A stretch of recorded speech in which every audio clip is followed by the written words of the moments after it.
2월 18일 아침 저희들에게 주신 하나님 말씀 창세기 19장 12절로 22절까지 말씀입니다. 그 사람들이 롯에게 이르되 이 외에 내게 속한 자가 또 있느냐? 내 사위나 자녀나 성 중에 내게 속한 자들을 다 성 밖으로 이끌어내라.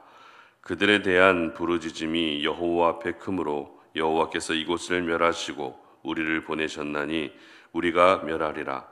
롯이 나가서 그 딸들과 결혼할 사위들에게 말하여 이르기를 여호와께서 이 성을 멸하실 터이니 너희는 일어나 이곳에서 떠나라 하되 그의 사위들은 농담으로 여겼더라. 동뜰 때에 천사가 롯을 재촉하여 이르되 일어나 여기 있는 내 아내와 두 딸을 이끌어내라.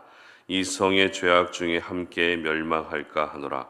그러나 롯이 지체하며 그 사람들이 롯의 손과 그 아내의 손과 두 딸의 손을 잡아 인도하여 성 밖에 두니 여호와께서 그에게 자비를 더하심이었더라.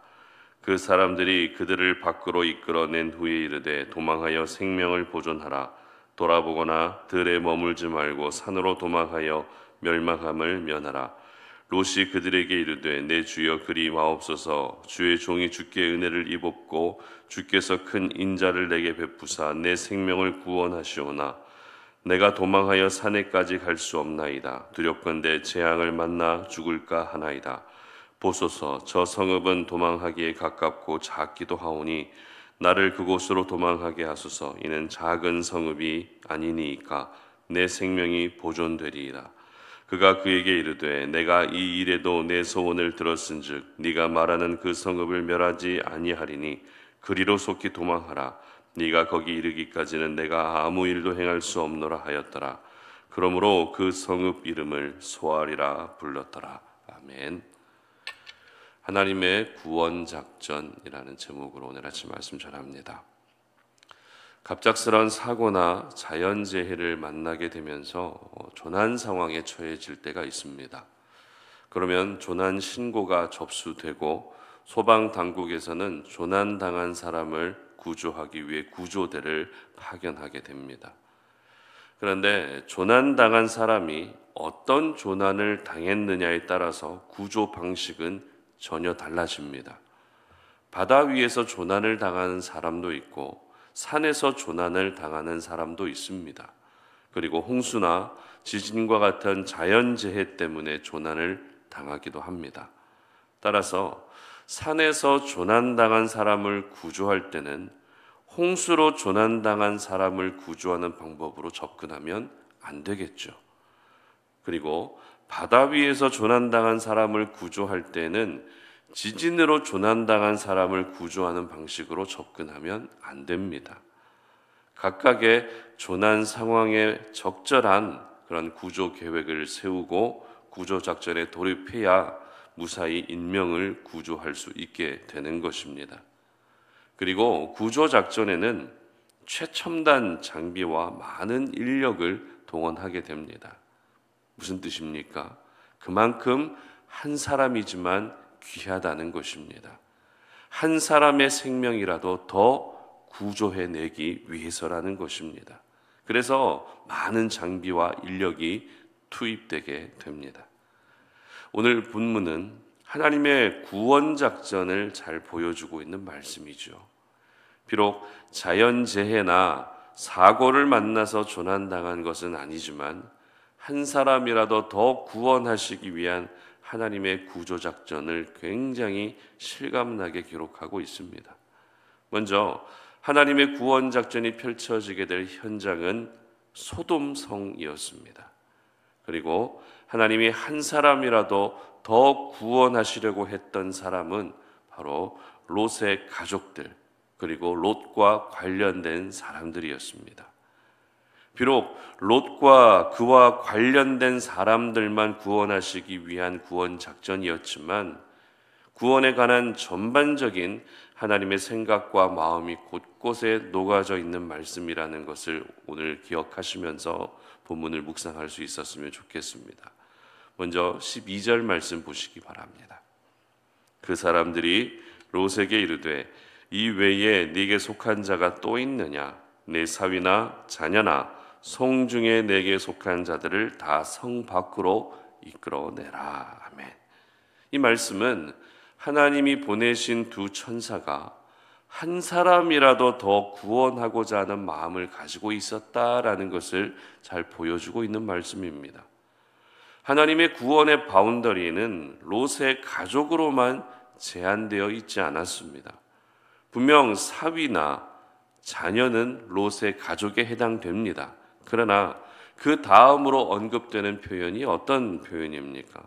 성중에 내게 속한 자라고 되어 있는 것을 우리는 확인할 수 있습니다.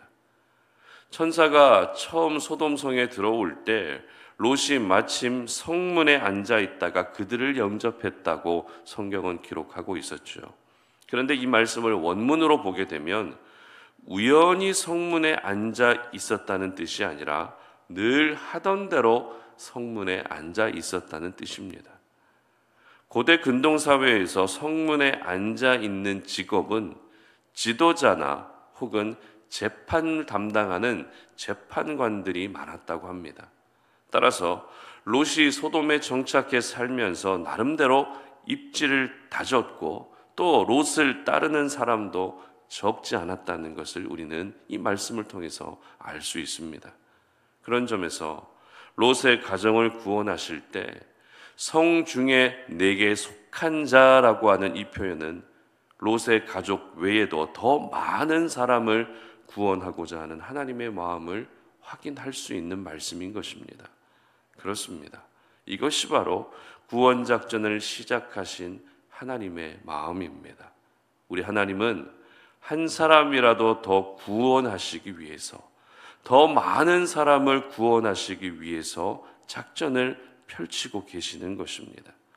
특별히 내게 속한 자라고 하는 이 표현은 믿음을 가진 사람이라는 의미라기보다 롯의 영향력 아래에 있던 사람이라는 의미가 더 강합니다.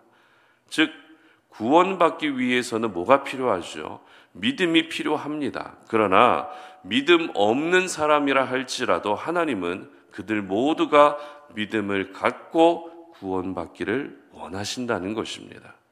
그러므로 저희들은 내 주변에 있는 모든 사람들이 바로 하나님의 구원 작전의 대상자임을 기억할 수 있어야 됩니다.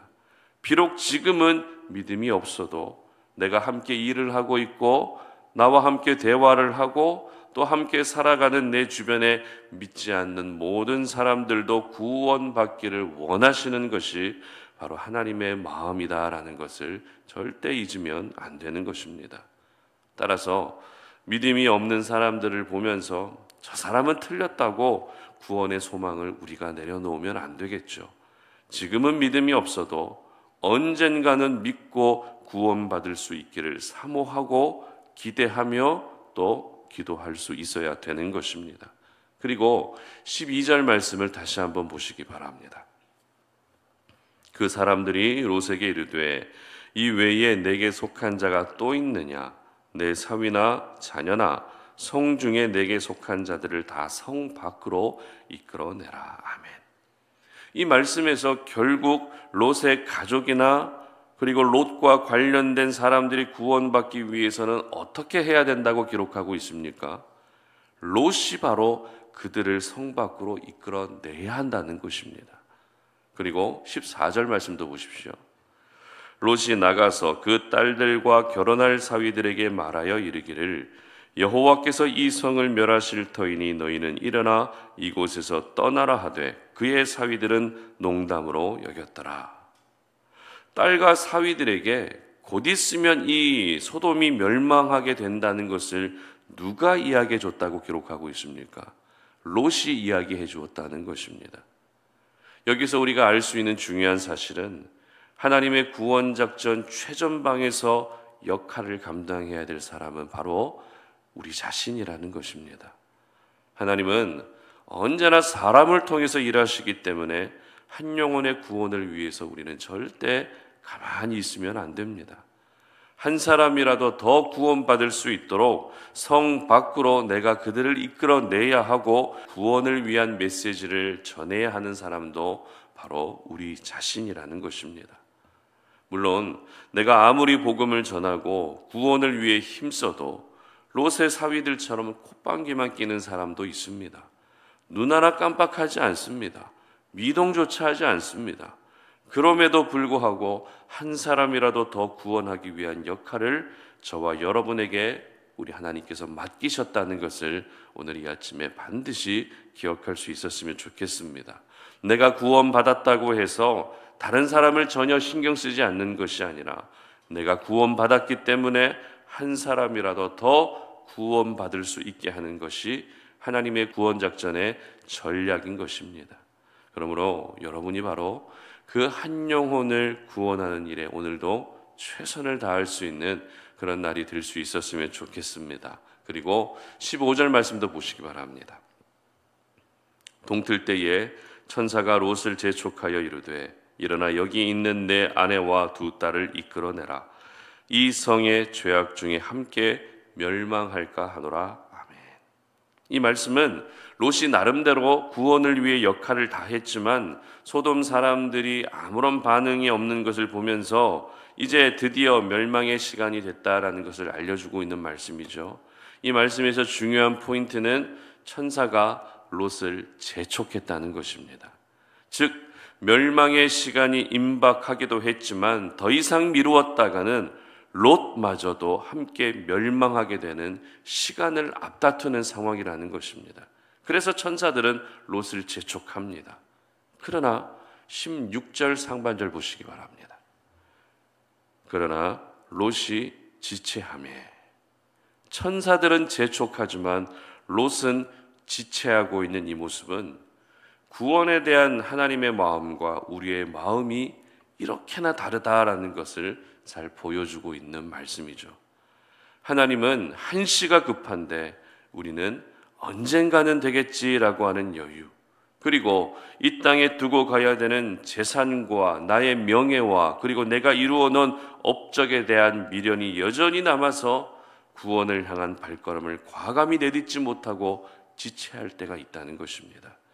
여러분, 구원에 관한 일은 절대 미루면 안 됩니다. 지체하면 안 됩니다. 여유를 부려서도 안 됩니다. 천사들이 롯을 재촉했던 것처럼 우리도 긴박감과 긴장감을 가지고 구원을 생각할 수 있어야 되는 것입니다. 마지막으로 하나님의 구원 작전에서 나타나고 있는 중요한 메시지는 바로 은혜입니다. 16절 말씀 함께 읽어봅니다. 그러나 롯이 지체하며 그 사람들이 롯의 손과 그 아내의 손과 두 딸의 손을 잡아 인도하여 성 밖에 두니 여호와께서 그에게 자비를 더하심이었더라. 아멘. 천사는 지체하고 있는 롯을 보면서 강권적으로 롯의 가족들을 성 밖으로 이끌어냅니다. 그 이유는 롯에게 자비를 더해 주었기 때문이라고 오늘 성경은 분명히 기록하고 있습니다. 그리고 하나님의 은혜로 소돔에서 빠져나온 롯은 산까지 가기에는 역부족이라는 생각으로 어떤 이야기를 합니까? 어떤 부탁을 합니까? 가까운 소알이라고 하는 성읍까지만 가서 구원받을 수 있게 해달라고 부탁합니다. 그러자 천사는 롯의 그 소원까지도 들어줍니다. 그리고 롯이 소알에 도착하기 전까지는 소돔을 멸망시키지 않겠다고 그렇게 기다려주고 있습니다. 즉 롯의 가정의 구원과 안전이 완전하게 확보된 후에 소돔을 멸망시키겠다는 것입니다. 여러분, 이것이 바로 하나님의 구원 작전에서 나타난 하나님의 은혜와 자비입니다. 그래서 구원은 은혜라고 말할 수밖에 없는 것입니다.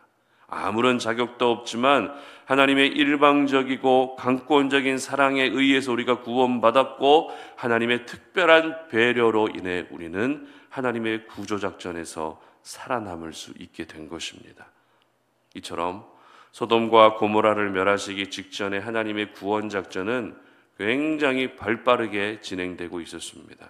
그리고 하나님의 구원작전은 오늘도 역시 우리 삶 가운데 계속해서 진행되고 있습니다.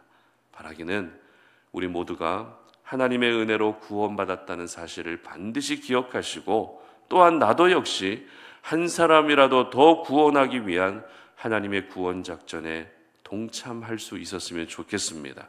그래서 여러분의 가족 모두가 구원받고 또 여러분과 함께 일하고 교제하는 주변의 모든 사람들도 역시 구원받는 은혜가 있으시기를 주님 이름으로 축복합니다. 함께 기도하겠습니다. 하나님 감사합니다. 오늘도 주님의 거룩한 말씀 앞에 우리의 모습을 돌아보고 우리의 삶을 돌아봅니다. 우리 주변에는 아직도 죽어가는 영혼들이 얼마나 많습니까? 하나님을 모르고 예수님을 영접하지 못한 채 멸망하는 소돔성에서 죽어가는 많은 백성들처럼 우리 주변에도 그렇게 죽어가는 사람들이 너무 많습니다. 그러나 하나님께서는 죽어가는 그 많은 사람들 중에서 한 사람이라도 더 구원하시기 위해서 날마다 구원 작전을 펼치고 계심을 우리는 기억합니다. 하나님, 간절하게 기도하고 기대하오니 우리 주변에 아직도 주님을 모르는 많은 영혼들이 주님을 알고 구원받는 은혜를 허락하여 주시옵소서. 그 일에 내가 사용될 수 있게 하시고 구원에 관한 일만큼은 절대로 지체하지 않도록 도와주시기를 원합니다. 그리고 하나님의 은혜로 말미암아 그렇게 죽어가던 영혼들이 구원받게 된다는 사실을 기억하며 오늘 하루가 하나님의 구원의 은혜에 깊이 젖어들 수 있는 그런 복된 날이 되게 하여 주시옵소서. 감사드리며 예수님의 이름으로 기도드립니다. 아멘.